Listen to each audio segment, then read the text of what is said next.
Okay, may buntag sa tanan. It's good to see you, mga new faces. Salamat sa inyong pagganhi. And naata, nag-series mga igsoon sa the churches in the New Testament.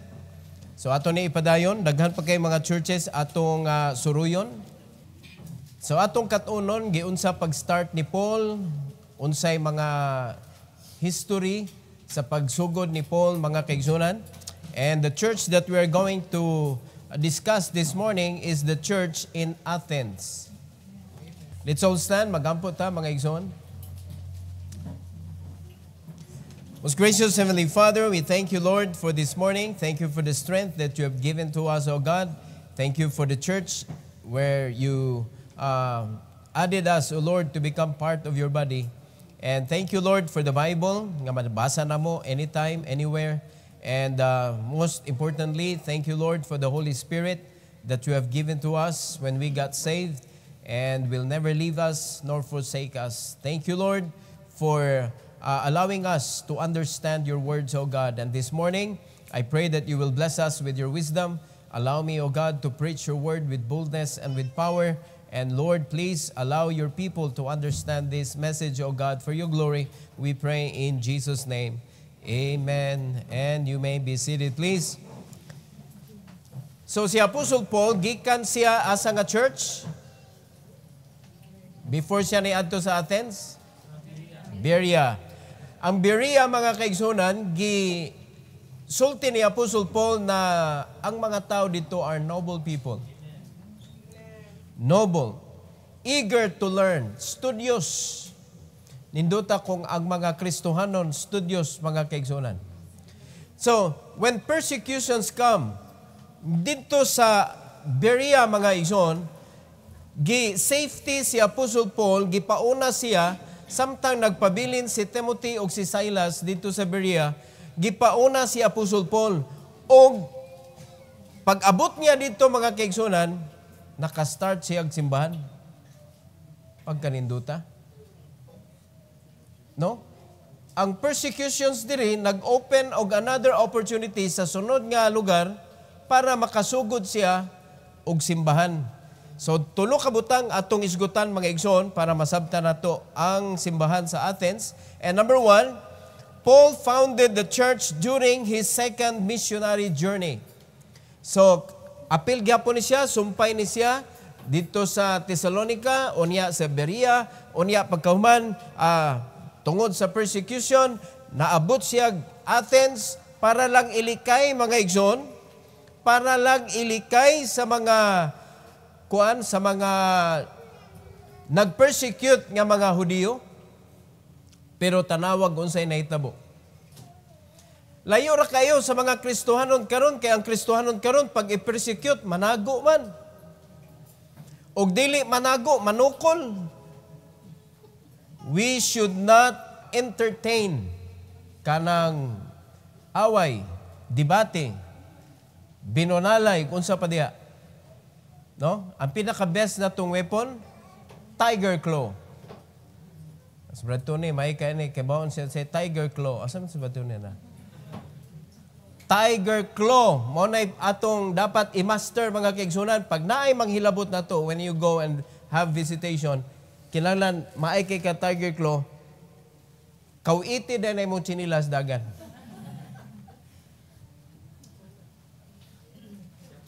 Mo na pinaka-best na itong buhaton kay pagmusukol ta, mawala gyud ang atong witness. Now, si Apostle Paul, mga kaigsunan, sa dihang niabot siya sa Athens, naa din siya nakita. Kay ba ka, pag imo gyud na sabton si Apostle Paul, kung ibutang nimo imong tiil sa iyang sapatos, makita sad nimo karong panahon na ba that when you go to places, makita nimo ang need sa spirituality. Grabe kayo ang need, mga kaigsunan. Kung ikaw mutanaw ka, ang makita nimo problema. Pero ang makita ni Apostle Paul, opportunity for the gospel.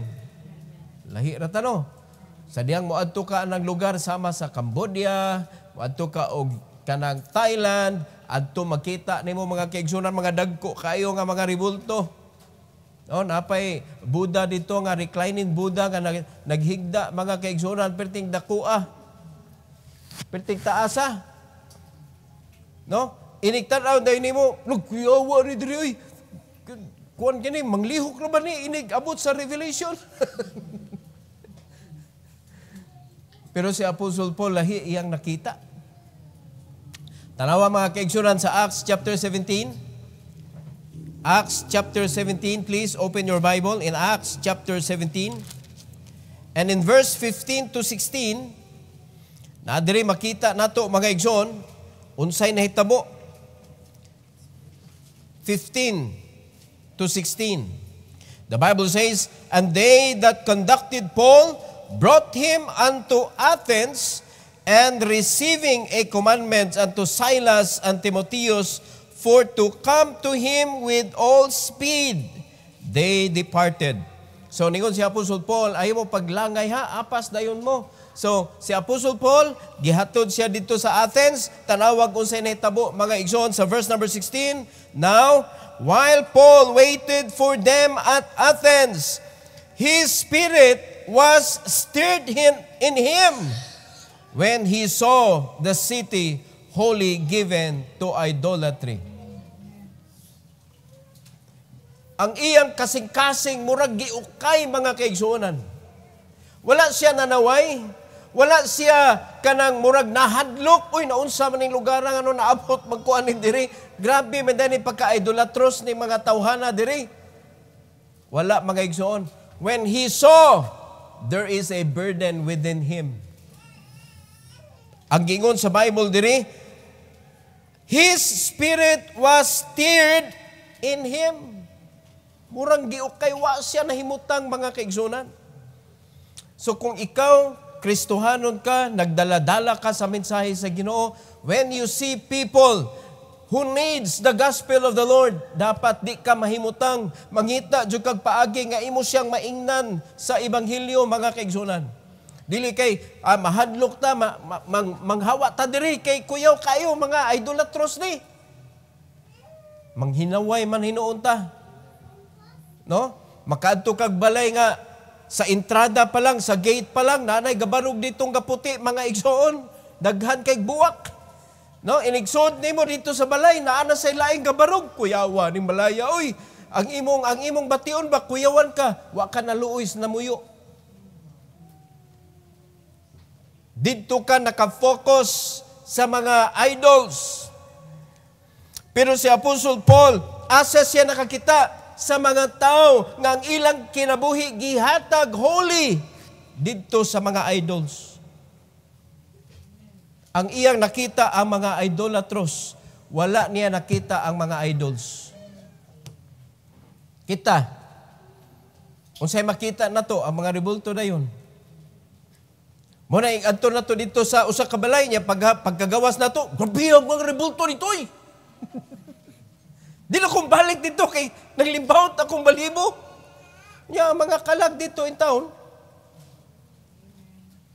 Pasagdan na to nimo nga nagsigit og atubang ato mga kahoy, ato mga puthaw, ato mga simento dito nga inig-abot sa Revelation manglihok to pitiluoy no. Nagtuo sila mga kaigsuonan nga kung unsa kadako ang rebulto, ana kadako ang power. Naunsa kay ba mo asay mas kuyaw, ka lang naakasdan. Ngano ang imong ibutang sakyanan, ka namang gamay kayo. Kana ta itong mulingkod diha sa tapad ni mo sa lingkuranan. O, kanindot ana nga, nairibulto diha kilid sa imong lingkuranan, mag-drive di kampante kay ka, kay powerful kay, dako man. Pero asa na ni kuyaw kayo, gamay ni kay butang na dashboard. Nga ni kabangga, may unang malagpot. Di gyud ka rescue. Blinded ang mga tao, mga igsoon. Pero, dili pagpanaway dapat ang naa sa atong kasing-kasing, kundili ang mga kalag nga natrap, ana nga belief. Luoy kaayong idolatry, mga igsoon. So, ang mga tao nga mga idolatros, nagtuo sa mga mini nga Diyos, ingon pa nila karon nagbago naman sila. Wala man na namo giila nga Diyos, ang nga kanang Diyos. Pero ang giingon sa Bible manggod, the practice is imong gi-procession, imong gi-worship. Worship baya na Kanang halara nimong buwak, imong asnat-asnaton, imong isayaw-sayaw, imong hagkan-hagkan, dili pa ba na worship para nimo? Imong yukbuan, di ba? So luoy kayo ang mga kalag nga natrap ana nga belief because any idol bisag kinsa pa na mga kaigsunan, bisag ka kinsa pa ng dagway diha, di ba gina tinuod nga mga dagway? Kay kumayon ka atong tanaw ng history, kanang itsura ni Kristo nga naa karon makita nato, di man na iyaha? Kanang itsura ni Mary nga naa makita nato, di man na iyaha? Kay mo ngano? Dili in town to sila sama ang ilang kinabuhi sa mga hari. Kay sa unang panahon, mga kaigsunan, wa pa intaw kamera. Naana sa mga 18, year 18, nito nga ang kamera. Nagsugod mga kaigsunan. Pirti ng dugaya. Atong kang ilang Mary ug Joseph. Ang kanang uso sa una para makahimo kag larawan, ipadrawing ka. Og ang royal family ra ang kaya ana mga kaigsunan. Mao na matag hari naagod sila'y drawing. Naa sila'y kanang mga sculpture baron or kana barong kanang drawing ba diha sa bungbong or kanang portrait. Ipadrawing. Unya loy intawong kayo kay ang hari, ma'am, di ko na mulihok. Mao na nga naisa nina nga gabarog na daan, unya igo na lang mo sapaw ang hari kay bugat man ang sanina. Ingon ana. So, naabay capacity si Mary o si Joseph o si Christ sa ilang panahon mga kaigsunan nga magpa-drawing. Kanilang napabay panahon si Kristo nga magpa-drawing siya, magpusing-pusing siya, magpa-drawing siya siya dagway. O kamo na lang yung nahuna, ana. So, kang kinsa man ang dagway. Ano ba no mga apostoles? Sa sige nilang dagandagan sa una kay dakpon, prisohon, nya, napa sila'y panahon magpusing-pusing kay i-drawing. Kang kinsa ka ng mga dagwaya. Ay, i-search yun ninyo, kanusa ang pirmerong kamera nito nga. 18 na. 18, dili 19 gani. 18, year 18. Naana diha mga kaigsunan. Og ang pirmero nga kamera, nagamit sila og silver something, nga dili mo donar og dugay, mahilis ra, mapapas ra ba? Dili mo abot og karong panahon na. Ang ato ganing kamera ron, kanang imong i-print, mga igsoon, mudaan magani, muhanap magani madugay. Napakay kung panalitan lang, napay picture sa una, napaka na ron. Nya, pwedeng klaruha sa ilang mga picture. Nya, klaro kayong di tinuod. Unya, mo imong worship diha, mo imong giludan-ludahan diha. Mga igsoon, luoy kaayo ang mga kalag nga nagsalig, anak. Mo na si Apostle Paul, sa dihang nakita niya mga igsoonan, labaw na karon unta, sa dihang makita na to, luoy ni mga tawhana. They need to be rescued. They need to see the truth in the Bible. And we are the messenger of God, mga igsoon. Amen? So para maka-start punta og atong mga ministry, diri mga igsoon, sa Lapu-Lapu o sa sunod pagyod, sa atong Judea, sa atong Samaria, sa atong uttermost part of the earth, mga kaigsunan, kanus amanta ana mag-start. Kanus amanta manlakaw, kanus amanta magsugod. Kanus aman nimo makita ang opportunity. Si Apostle Paul, sa iyang first missionary journey, nakastart siya churches. Karon sa iyang second missionary journey, nakastart na sad siya og churches. Ug karon naa siya sa Athens. And the reason why makastart siya church, because he was watching the souls of men. He was watching those men who need salvation. Not the kind of people they were. Dili ang ilahang mga batasan ang iyang gitanaw, kundi ang iyang gitanaw ang mga kalag nga nangilahanglag kaluwasan, mga igsoon. Mao nang makastart siya. Amen? Ikaduha, Paul's opportunity to preach the gospel. Pagkakita niya og window, mga igsoon, sa opportunity nga makawali siya, gibuhat dayon niya, oy. In 17 to 31. So good sa verse number 17. Therefore, disputed he in the synagogue with the Jews and with the devout persons, and in the market daily with them that met with him. Iyang gi-express ang kamatuoran, iyang giwali ang kamatuoran, mga kaigsunan, and they were listening. Ug dunay motubag, but he continued preaching. Wa gid siya nagpapugong, mga kaigsunan. Kada adlaw sige siya og sangyaw, sige siya wali, mga igsoon, og iyang gi-prove unsa katinuod ang iyang giwali kabahin ni Kristo. In verse number 18, then certain philosophers of the Epicureans and of the Stoics encountered him. And some said, what will this babbler say?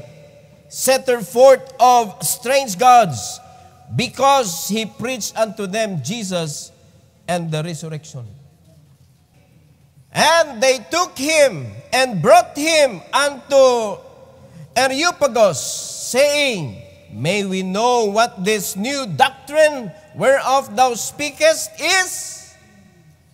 What an opportunity. Pagkaninduta sa opportunity, mga kaigsuonan.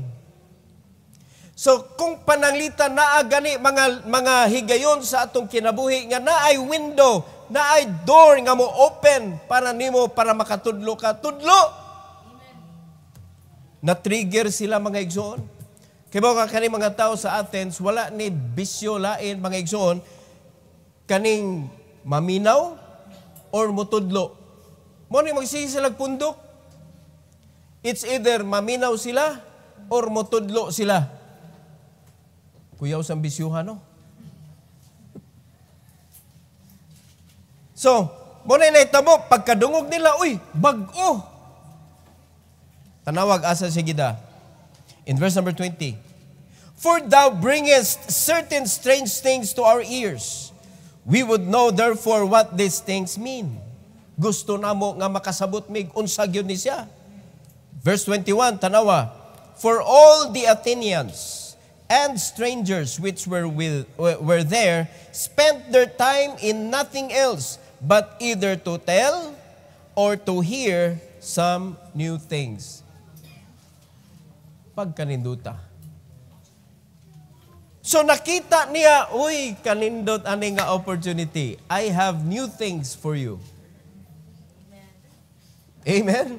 New things kay ang kaning mga tawhana, naapan ni sila sa sinauna nga mga pagtuo.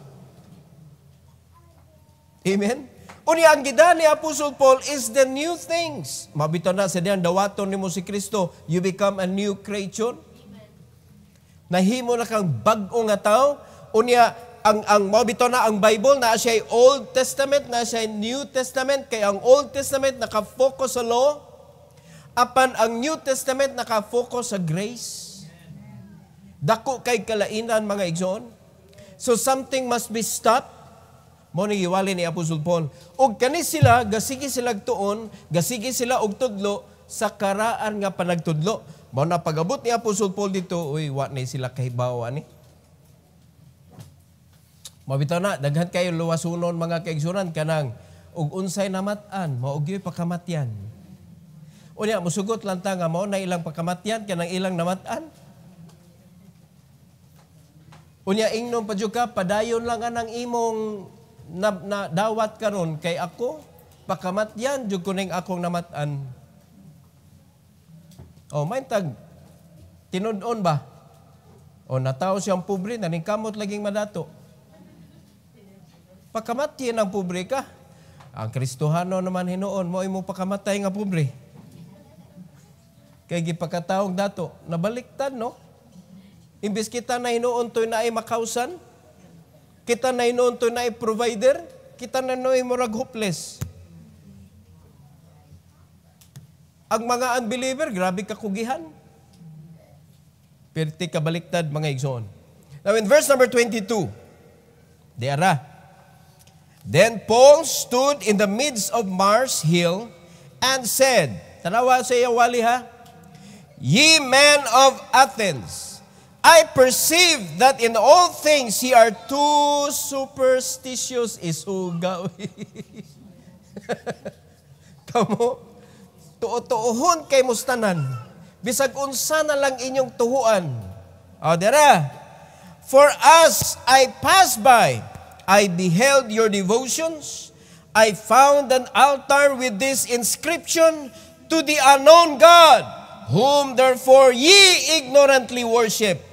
Him declare I unto you. Wow! Ganahan kayong Athenians, ana. Naliman ka, nakakita si Apostle Paul, kani dapat observant ka. So samtang naglakaw-lakaw si Apostle Paul, nakakita siya sa image, unknown God. Murabag si The Who. Mo'y ngalan sa ilang Ginoo giila, The Who. Wa sila kaila gani. Basta nagtuo sila nga naay Ginoo, pero wa sila kailag kinsang Ginooha. Pero naay imahe. Na inscription nakasuwat dito, to the unknown God. So niyon si Apostle Paul, ako nang i-explain ninyo.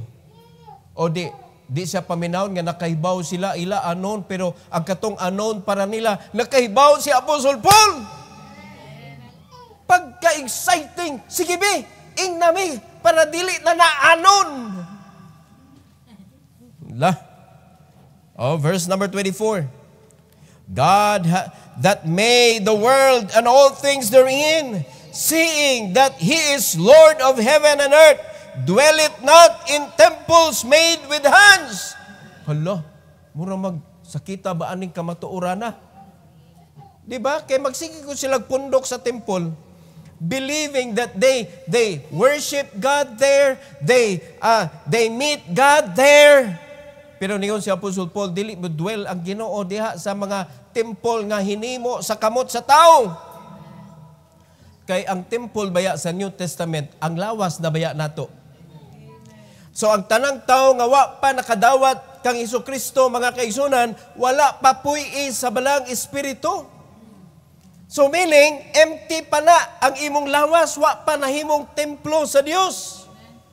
So dapat mahimo na siyang templo sa Ginoo. Kay maunay puy-an sa Ginoo, dili ka ng templo, mga kaigsunan, nga gitawag og building. Ningon ang Bible, wala na, dili na maoy puy-an sa Ginoo. Pundukan na sa mga templo. Mo na gitawag na karon og church. So ang church, pundukanan sa mga templo. Kinsa man ang templo? No? O sa kwan pa, temple. Si Timothy Paul. Pundukanan sa mga temple, which is the body of the saved. Mga igsoon. So, klaro kayo ang wali ni Apostle Paul. In verse number 25, neither is worship with men's hands, as though he needed anything, seeing he giveth to all life and breath and all things. Tanawa, wa man ang ginanglan ng Ginoo anything. So, ang ilang gibuhat, mga igsoon, sa una magod, mura ba og kanang, let's bring something, kuan mura ba ang Ginoo nang ginanglan. Hindi mo yun ta, karon lagi pastor, nalagi offering. That is a test of your faith. Gitudlo na, mga kaigsunan sa New Testament. Dili na, mga igsoon nga, para kanang ang Ginoo nang ginanglan sa imong bayad. Wala nang ginanglan ang Ginoo sa imong bayad, kundi gitudloan tag offering karon sa church, para ang Ginoo ma-measure, makita ang imong pagtuog yun, diha nimo ma-exercise ang imong faith so that God can bless you more. Amen? So, ningon si Apostle Paul diri, as if ang Ginoo nagkinanglan, wala mga kaigsunan. In verse number 26, and hath made of one blood all nations of men for to dwell on the face of the earth, and hath determined the time before appointed and the bounds of their habitation, that they should seek the Lord if haply they might feel after him and find him, though he be not far from every one of us. Pagkaninduta, no? Ang Ginoo, doon ra gyud. Pero ang problema, di gyud nimo maangkon ang Ginoo kung sayop ang imong gitawag. Laliman ka na sa ano, pagtawag nga gitawag nimo unknown. Unya ang imong gilantaw, idol. Nga ningon man ang Ginoo, ayaw mo pagbuhat, ana. So daghan kayong sayop nga baruganan ang iyang gitudluan sa Athens. In verse number 28, for in Him, paminaw, in Him we live and move and have our being, as certain also of your own poets have said, for we are also His offspring. Kung imong mabantayan si Apostle Paul ba, murag iya bitaw nga iyang, di ba, mao na yung inyuhang baruganan, di ba, mao na inyuhang gituhuan, iyang ibalik bitaw, maay kay siya matudlo, para di yun mga suko ba, para di malain sa iyang teaching. Pero nindot kayo ang iyang gi-emphasize, mga kaigsunan. Diha sa Dios kita mabuhi, diha sa Dios kita maglihok, diha sa Dios maangkon nato atong kaugalingon. Hello? Mao na kita mga Kristohanon, nganong mura man tagwa diha sa atong kaugalingon, nganong mura man tagpatay, ngano man nga wa man intawon nato maangkon ang kanabitaw gi sulti sa Ginoo. What is wrong with us? Nganong ang atong paglihok-lihok di man diha iyas Ginoo.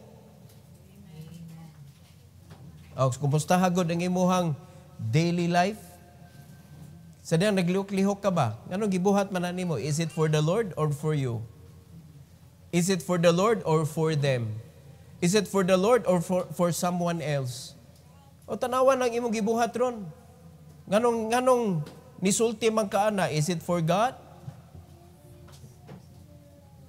We should move in Him.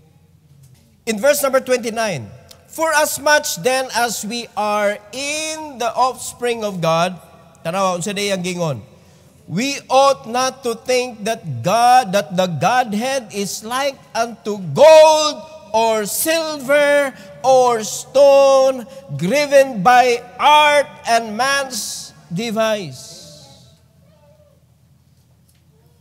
Di ba? Ingon siya nga, kung nibilib ta, nga kita offspring ta sa Ginoo, silver ba di ay ta? Gold ba di ay ta? Stone ba di ay ta? Dapat ang atong pagtanaw sa Ginoo dili silver, dili gold, dili stone, dili graven by art and man's device. 30. And the times of this ignorance God winked at, but now commanded all men everywhere to repent. Pag-usab na mo. Tempa, nalipay ba mo nga wa nay idol inyong giatubang sa dihang magampo mo? Na? Nga sa dihang magdali-dali mga kaigsunan nga nay earthquake, nay sunog, nay unsa diha, dili mo'y unahon ni mo kuha itong mauuntay mo luwas ni mo. Mo'y unahon ni mo luwas. Unya, nasunog na tanan. Nya, maurag imong nada. Nya, lipay kay kagiluwas. Tiyog ko ni ko. Kay nagluwas, ana. Kay kung wa na ni mo kuha, ugdaw na. O tanawa, tungod ana, nabilin tanan. Hastay mong ito'y nasunog.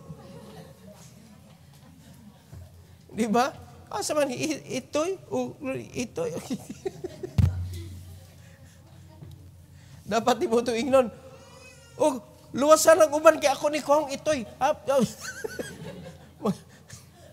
Di makaluwas, oy. Wag yung taon. Maluoy bitaw ka, magtanaw.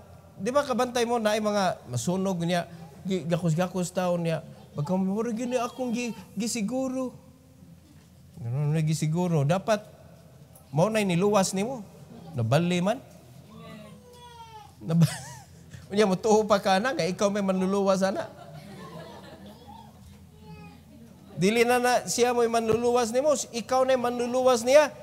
So dapat siya na'y maampo nimo. Nabali naman. Pero ang mga tao, no, blinded yun. Blinded yun. So in verse number 31, the Bible says, because he hath appointed a day in the which he will judge the world in righteousness by that man whom he hath ordained, whereof he hath given assurance unto all men, in that he hath raised him from the dead. Tanawa, nabanhaw gyud ang anak sa Dios, nabanhaw unya siya mo'y mohatag og assurance sa kaluwasan. No. Pagkaninduta nga wali. Amen? Pero ayaw ninyong sunda ha. Karong panahon na ba? Nga inig tudlo nimo, kita di kag idol, unya imo na inon. Oh, kana yawa na.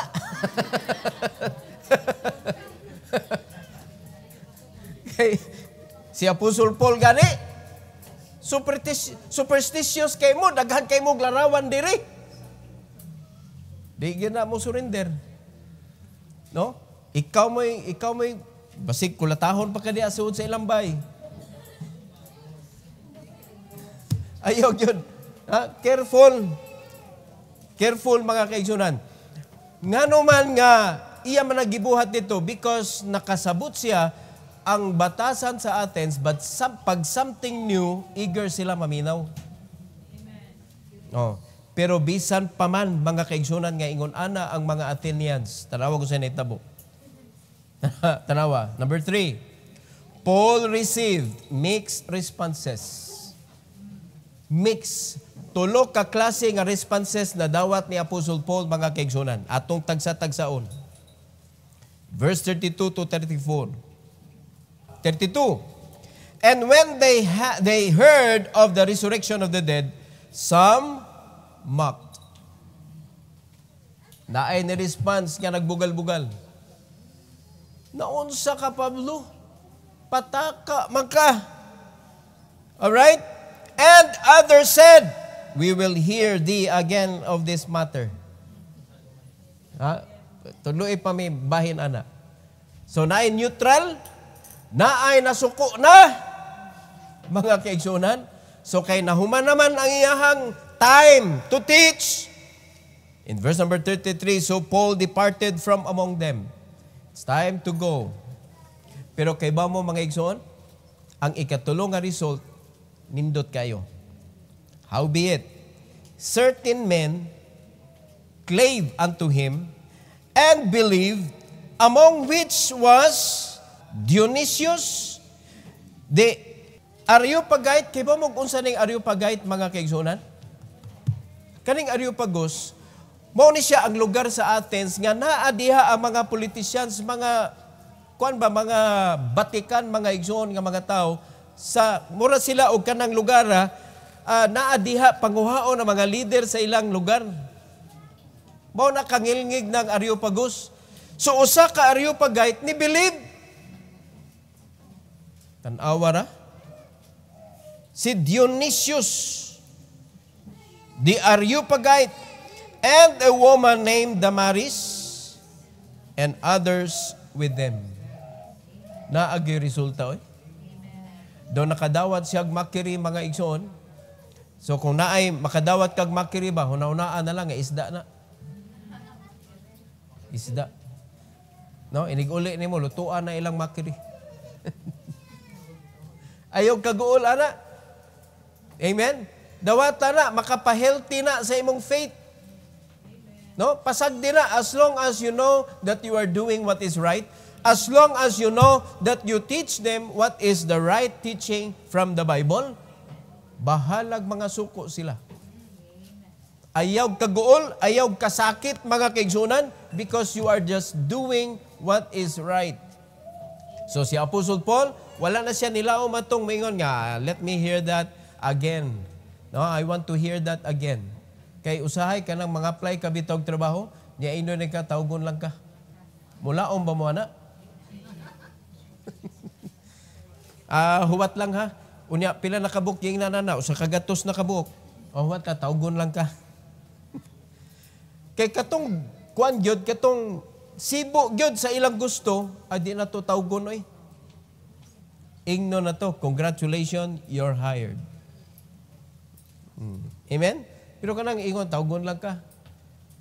It is a simple way of telling you, you're not hired. Para di kayo sakit ba? Pero tanawa, pag ingon nga, taugon lang ka, huwag yun, nalipay ana. Kuha na sa tuglaing envelope, biodata, tanan requirements, mangita na sa tuglaing kumpanya. Kaya nga naman, taugon naman siya. O kanun sa akaha, I do not know when. So si Apostle Paul, giinglan siya ana. Pero mga igsoon, ang iyang kalipay, tuwa kang Dionysius o kang Damaris. Okay na kayo ng resulta eh. Unya, are you pagait pag yun? Amen? O sa kwan pa, kanang naikatungdanan sa ilang lugar, naikatungdanan, important person, ni kuyog ni Apostle Paul. Then, dito nagsugod mga kaigsunan nga nakabuild sila og simbahan sa Athens. Pagkanindutan, no? Mo na kamo ay gyud mo kahadlok. Asa gani ng lugar inyong gipray? Nya sige lang mo pray, wag gyud ninyo giadto.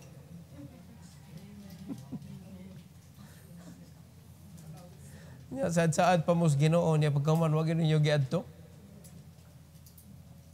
Mangayo gani kas lugar adto ana. Amen. Adto ana unya pagkaman pangayoa ginas Ginoo, Lord ihatag ni nakong lugar. Kani mga tawhana.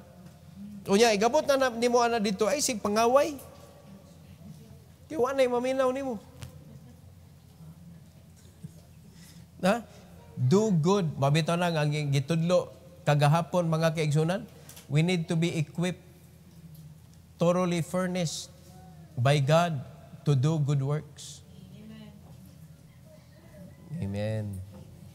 No? So, gianda magkas Ginoo, gi-prepare magkas Ginoo for the task, nindot jud kayo imong kinabuhi ana. Kay pait kayo mga igsoon, you are bringing the Bible to them, pero gutom ka. No? Unya kay sa daw pa ka ni share sa pulong sa Ginoo, luspad na kay imong abil. Nya mayon dito ay imong gisulwining. Naunsa man kaday? Na kay tubig, ma'am. Tubig sa tubig. Initas gawas ay. Ya paghatag sa tubig, yun eh. Nakay asin, ma'am, asin. Saan mo asin? Basig papas mo ko ba?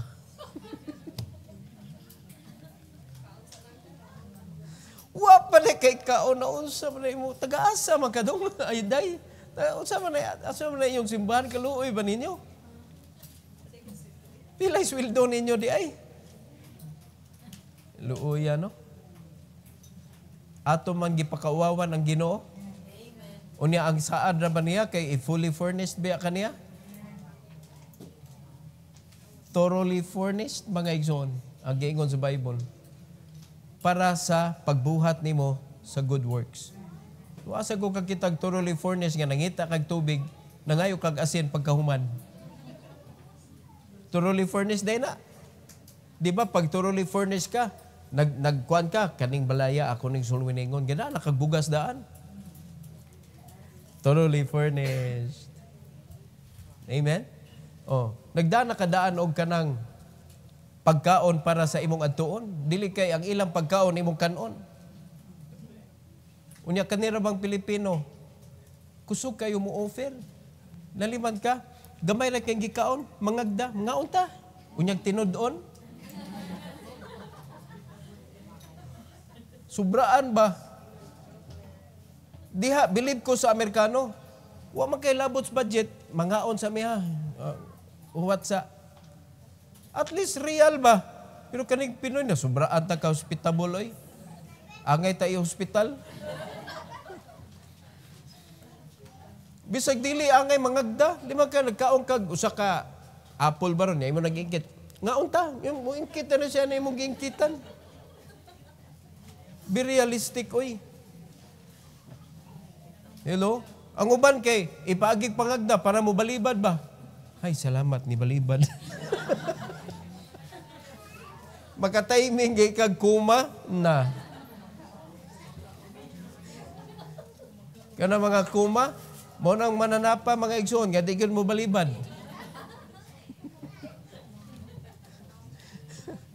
Mura magpuma. Kumakaon ba?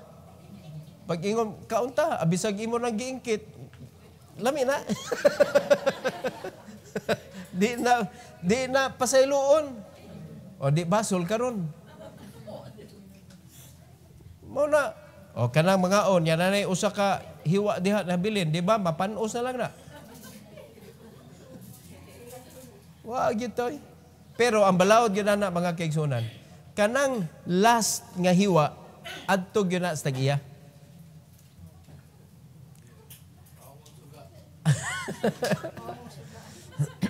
Sa rule ba rule? Adto gyud na sa tag-iya. Hangtod nga ang tag-iya moingon, napay usaw. Aw diha na nihatag na siya og kanang way nga pwede na maimo. Oh, kuan man na ethics man na mga igsoon. No? Ethics pag naay mga fried chicken diha, usa naman lang kahiwa. Bili na para na sa tag-iya. Pero kung ang tag-iya maingon, oh napay usa.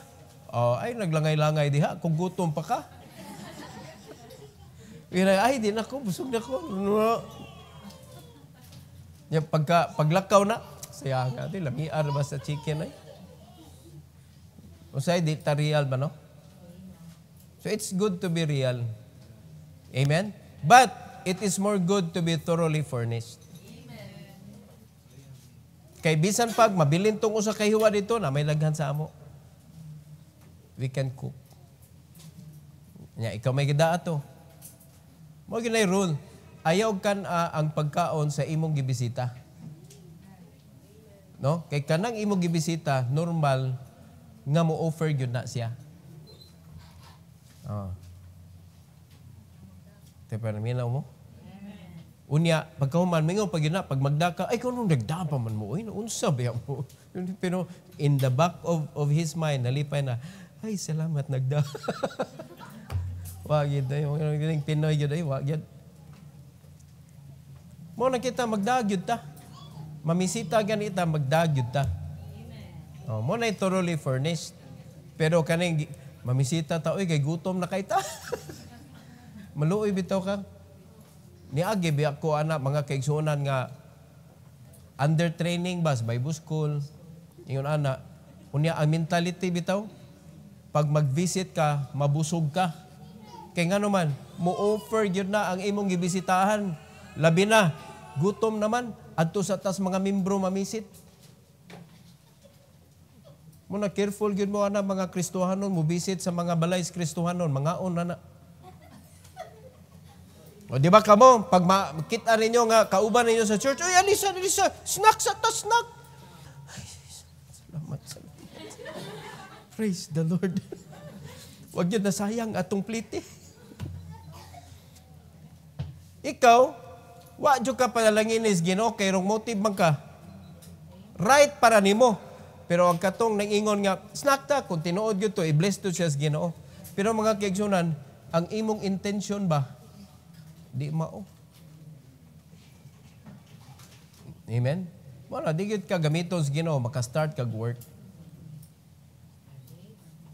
Pero kung nakita sa Ginoo, kaning tawhana, magamit ko ni. So iya de ka i-equip. Kay nagsubay man ka sa pulong sa Ginoo, kay bawo man ka unsay sakto, kay bawo ka unsay sayop, kay bawo ka sa instruction sa Ginoo, unya mao gyud imong gisunod, iya ka i-furnished. Ready to do the work of God. Kasabot ta? Mo na imong sugot nga magpabilin mo nga naas kapig-ot mga kaigsunan. Di gyud na thoroughly furnished. No, kasabot mo say furnished? Uy, kasabot mo kamong uban, kasabot mo say furnished. Mo say Bisayas furnished. Ha? Ha? Pugon? Furnished ba? Furnished. Dili furnace. Furnished.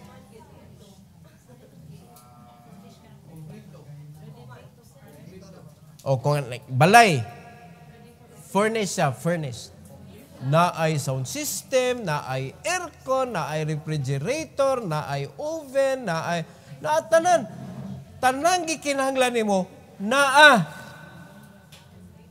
maunay furnished. O karon, ang Kristohanon mo i-furnish sa Ginoo. O sa may pasabot ana, tanan nga gikinahanglan nimo naa. That's a promise. If this is your manual, if this is your kanabitang guide, mo man gisulti God, 2 Timothy 3:16 and 17 man atong gisgutan. All scripture is given by inspiration of God and is profitable for doctrine, for reproof, for correction, for instruction in righteousness. 17, that the man of God may be perfect, thoroughly furnished unto all good works. Dili nimo pwede diretsoon sa 17, kinahanglan mo agi kag 16. Okay, sa diri wala agi 16, from 15 nag 17 kadayon. Unsa ka nataw ka February 29? Dugay kayo mo saka imong edad? Oy, kamo natawag February 29 ba? Basta mo iswag ang tuig, iiswag po na imong edad, mag-birthday kag sa di.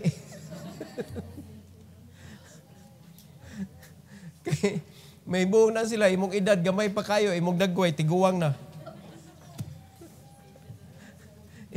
Iiswag yan na nimo imong edad. No? Mag-celebrate kag sa di. Oh, nakasabot ba ta sa giagian ni Apostle Paul sa Athens? Amen. Posible ba nga maagian ni nato mga kaigsunan na ay mga tao nga idolatros? Amen. Then you should know how to teach them. Amen. That if you are just going to tell them the truth, naagyo resulta mga igsoon.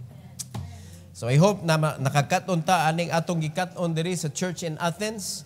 Unya, move na ni si Apostle Paul sa next nasad nga lugar. Pasalamat ta mga kaigsunan ni Apostle Paul. Amen. Kung imo lang yun ni tan-awon gyud ang iyang first missionary journey, second missionary journey, third missionary journey, malingaw ka sa iyang kinabuhi mga igsoon. And hoping that we could have a person like that in our church. No? Mo kanang mulakaw ba aron magsangyaw sa pulong sa Ginoo, mag-start og church. Kami willing mi mo ingon ana mga igsoon, pero kinsa man intaw ibilin nako diri unom ka buwan. Kaysa moadto kog Amerika kay mangita kog support, mas nindot na lang maglakaw aron mag-start og church. Pero kinsa maibilin? Basig inig-start na kog church dito, inigbalik nako nawa na mo.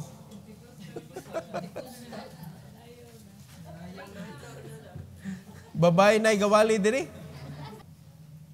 So pasalamat gyud ta nga naay Bible nga nigtudlo nato. So inaot pa nga ato ni i-keep sa atong kasing-kasing mga igsoon, and ato gyud ning i-apply. Never stop looking for people who need salvation. There's always door nga i-open sa Ginoo for us para ma-share na to ang ebanghelyo sa Ginoo. Let's all pray. Let's bow our head. Heavenly Father, thank you, Lord, for this morning. Thank you for giving us the experiences of Apostle Paul. Giunsa niya pag-start ang church sa Athens. And I pray, dear God, that you will help us that we could do the same. Help us not to be afraid. Help us, O God, that we will do what needs to be done in our place. I pray that you will strengthen our men, that they will not be afraid to go to start churches, especially here in Lapu-Lapu, that they could start an extension church so that they could gather disciples for your glory and for your name's sake. Thank you, Lord, for each and every one that are here. We even thank you for the women that are here in the church. Kay importante kayo ang support sa mga kababayenan. Salamat kay Lord sa mga young people, sa mga kabataan nga naa karon. Help us, Lord, that we could show to them an example how to serve you, O God. And I pray that you will bless them with protection kay ang yawa na ningkamot gyud o guba sa ilang kinabuhi. And I pray, dear God, that in this invitation, you will bless each and every one to come sa ilang pag-respond sa imong mensahe, Lord. I pray that you will bless them, O God, when they pray. Unsa man ang ilang tuyo sa imong atubangan, Lord, I pray that you will bless them, and I pray that you will help them, O God, that they could be useful in your ministry. Thank you, Lord, once again, and for your glory we pray in Jesus' name. Amen. Amen. Now the Lord